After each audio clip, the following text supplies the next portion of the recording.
The Sassafras Three by S. Forrester Lybrand.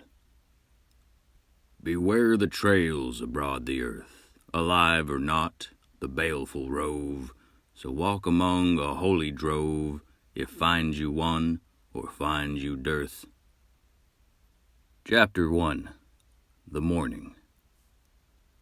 The little old man had lost his hat. You could say he lost it, as has just been said, or you could say his hat was taken from him, stolen. Both sayings would be true. What happened was this. The old man had been sitting on his porch in the morning, the sun on his face, his hat on his head. He was watching buzzards swing around in the sky in circles on their great black wings. He was drinking from a clay cup as big as his head, and would soon light his corncob pipe. Then it came, a hot, dusty wind. The wind blew like a demon, hitting the old man's face, kicking shingles off the roof, rocking his rocking chair. The old man shut his eyes as the hot wind assailed he and his house, and when the wind left, he found his hat had been carried off with it. "Consarn that wind," he said. It was his fault he hadn't grabbed his hat and held it tight on his head. He'd put his hands on the arms of his rocking chair to steady himself while the wind blew. Now the wind was gone, and his hat with it. Nothing remained on the old man's head but his own scalp and skull. It was a bald scalp at that, bald as a chicken egg.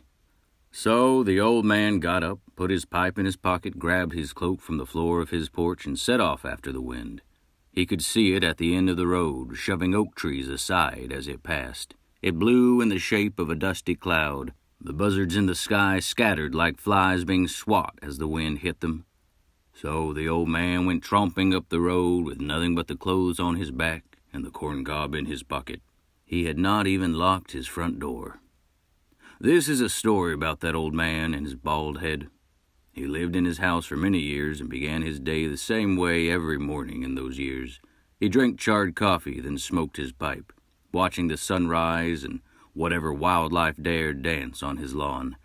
There were 2 giant gray oak trees in the field in front of his house, and oft would the buzzards roost in them and hunt for dead flesh in the morning.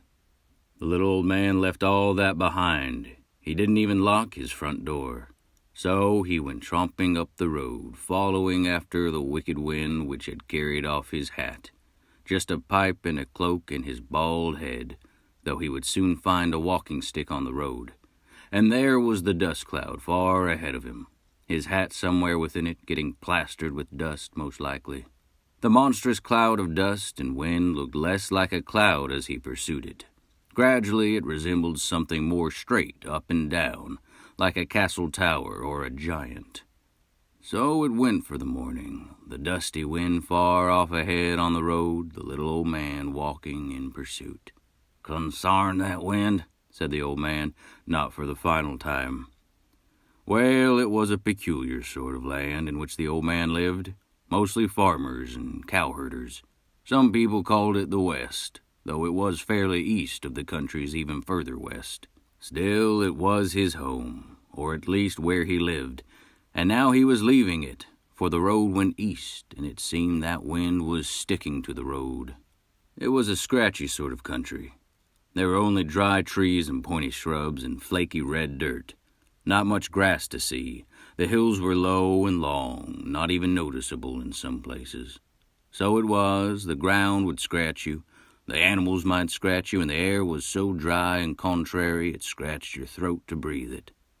There was someone who claimed to be a king of those parts. Not only did he claim, he purported it too. Soon the old man came across a posse of the king's soldiers. They stood in the road, as a matter of fact. The old man's eyes were dead set on the wind blowing off as far up the horizon as he could see. He saw the soldiers too, of course, but he paid them no mind and kept walking as if they weren't there. "Hold up now, Pappy," said one of the soldiers. There were 5 of them standing on the road. They had iron caps on their heads. They wore iron breastplates and long, skinny swords on their belts, and a few had halberds in their hands.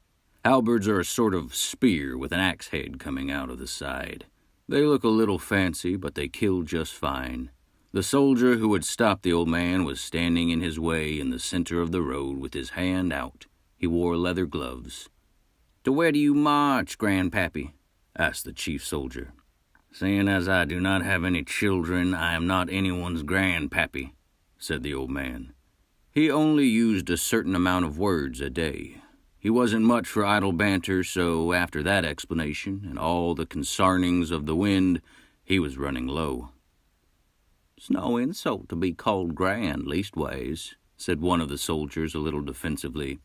"It's inaccurate," said the old man. "Well, anyway, you're on the King's Road," said the chief soldier. "Do I owe a tax?" asked the old man. He was no friend of taxation, but if it was money the soldiers were after, he wanted to get down to the point.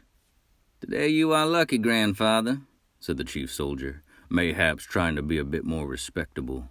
"Keep your money." "Why have you stopped me?" the little old man asked. "To protect you," said the soldier.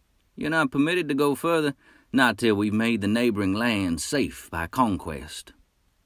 The old man said nothing now. He'd wasted enough of his words as it was. He leaned forward on his tiptoes to see past the soldier's arms. The dusty wind was getting further off in the distance, almost too small to see. The old man frowned fierce, wouldn't you? And the soldiers laughed at his fierce frown.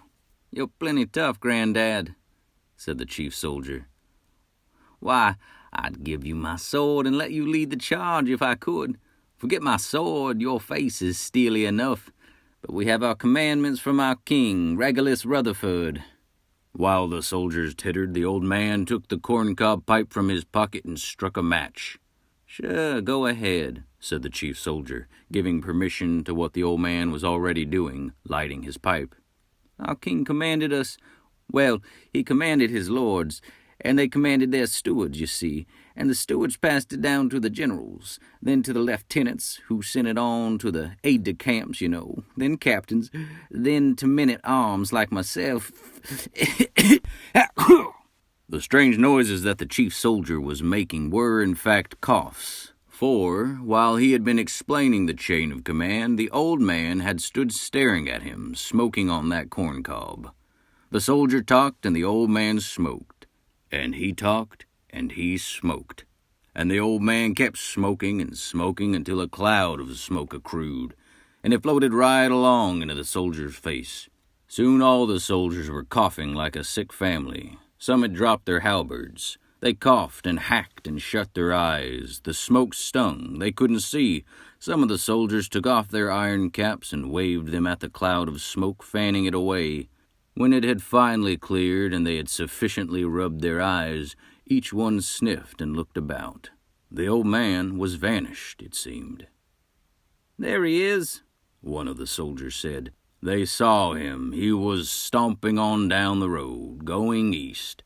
He'd walked right past them while they'd coughed, and off he walked, smaller and smaller, not looking back. The smoke from his pipe trailed behind him like a banner made of spirit. "Shall we arrest him?" asked one of the soldiers. "Nay," said the chief, who was still rubbing his eyes. "We'll keep our post." He opened one eye and watched the old man diminish. "That one's on an errand," he said.